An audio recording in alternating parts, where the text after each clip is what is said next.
decided to allow the story to be told? They originally approached me when I was senior in college, I think, and they were like, "Do you want this documentary to be made on you?" And I was, No. no, I was like, definitely not. I'm actually really camera shy, and so I have this whole personality away from the cameras that I have. So it took a couple years for me to get used to the idea, and then I became really cool with these guys, and they're all very young, down-to-earth people with similar personalities. So I decided if it's anybody, it should be these guys.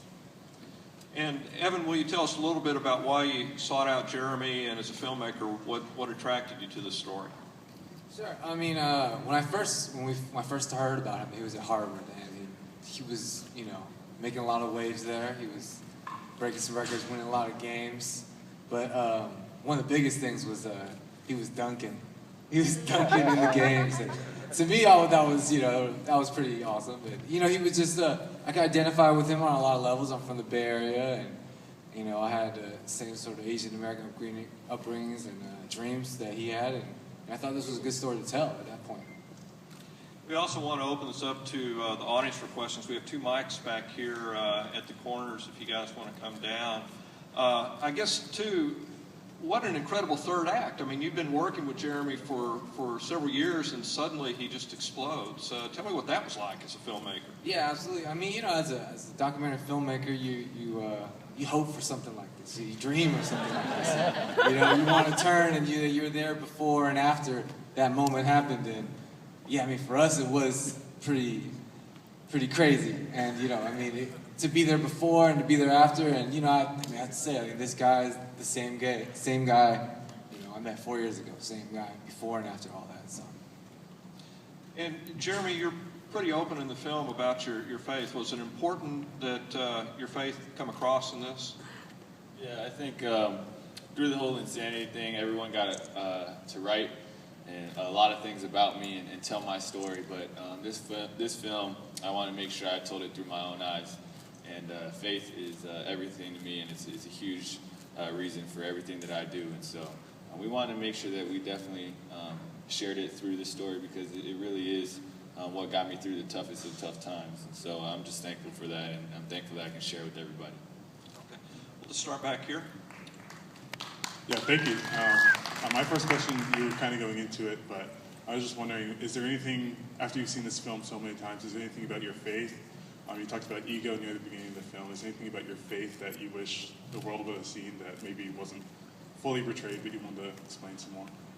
I think there's a lot of different things. I mean, I think some of the things that, during my low points, I really wanted to quit.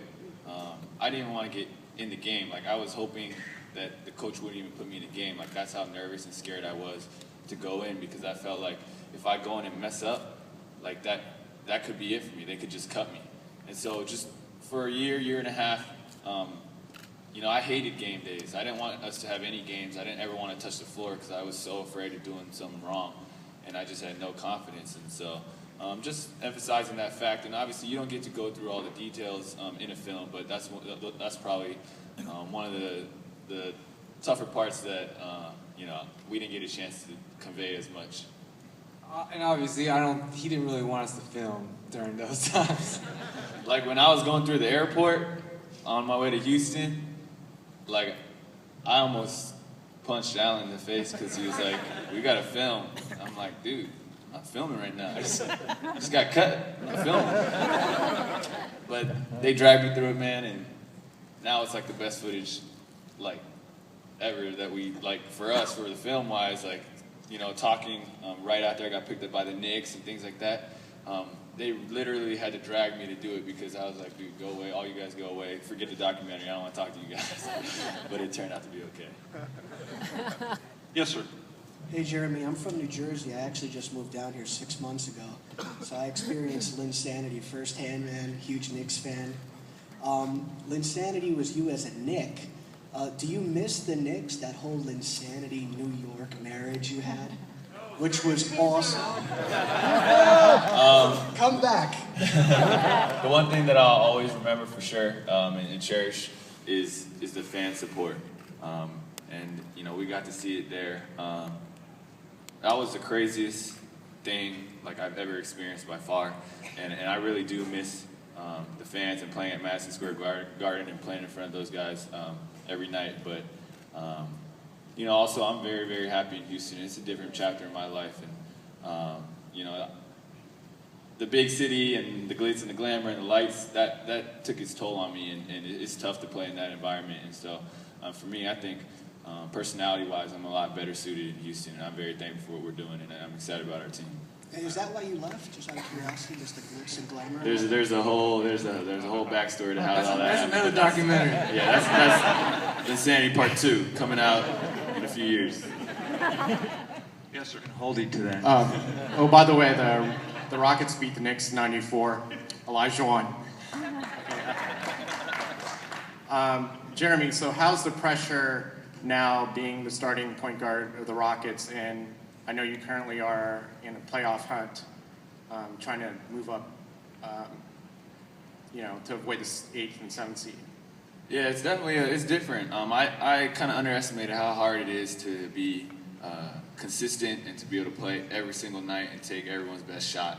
And so, you know, in terms of my approach and the pressure, I've kind of learned, it's one of those things where I have to constantly struggle with playing just for God. Like when I worry about playing for myself or my own stats or for what other people are saying or thinking or to please everybody else, that's when I really get out of my own element. I got to continue to stay focused, stay in the Bible to make sure my priorities are right. Yes, sir. To the filmmakers, that was fantastic. You told the story very well. For Jeremy, a question, or I guess everybody because you're all there, but you speak a lot about racism and that sort of thing that's going on the sidelines with fans and so on and so forth, but there wasn't that much about it as in the league. So I don't know if you want to comment on that or if you could comment on that. Actually, I think like pretty much most of it went away in the league. I haven't really had much racist stuff to me, none by players in the league, and there are fans who will say stuff, but it wasn't anything close to college, and so that was really the biggest part of the racism. And then there's a whole other side of, you know, the things that were said on ESPN or the jokes that were being made, but none of those were said directly to me. Thank you. I was wondering for the team, in a doc setting, I think it's really easy to get attached to your subject, or you should get attached to your subject, and you want the best for them. And I've had a case where I was with a recovering crack addict, and I didn't want to be at his first day on the job because I didn't want to feel like I was, you know, weighing him down and something that the people at the job would be frustrated that I'm there with a camera. I was wondering during the scenes with the Knicks, when it's getting down to the wire, those last couple games, I mean, was it hard for you guys and him, and for Jeremy, you can speak on this too, like being a nuisance or being afraid that you were a nuisance on his end or on the Knicks end? Sure. I mean, I think as a documentary filmmaker, you have to build a certain level of trust between, you know, the filmmaker and the subject, and you have to be cautious, you be aware of that space because you're telling your perspective. It's not, you know, I'm trying to I'm being a conduit of his story, but you have to keep your distance. And, you know, that's something we're very conscious of, you know, as filmmakers, to tell the best story we can tell in, you know, 88 minutes. You know, and this is also our story, you know. So, you know, that's basically. And also, it's just a matter of us, you know, being friends and understanding and just talking it through. And sometimes I really couldn't do it. I was like, dude, I can't. I have nothing left for you guys. I have no energy or my mind's on other things. And then there are other times where they're like, look, we really need to get this. You really need to do this. And so, you know, it was great. And we've developed a really cool friendship. And so, you know, we'll hang out even when the doc's all said and done with. So it was a special time. When things weren't going so well, did the organization ever get frustrated by you guys being around so much? I had to do way more stuff for the organization than they did. So. I was just going to say, by the time Linsanity came around, there was probably 25 cameras following this guy into the bathroom, into the restaurants, into wherever he was going. So I think he was used to it by that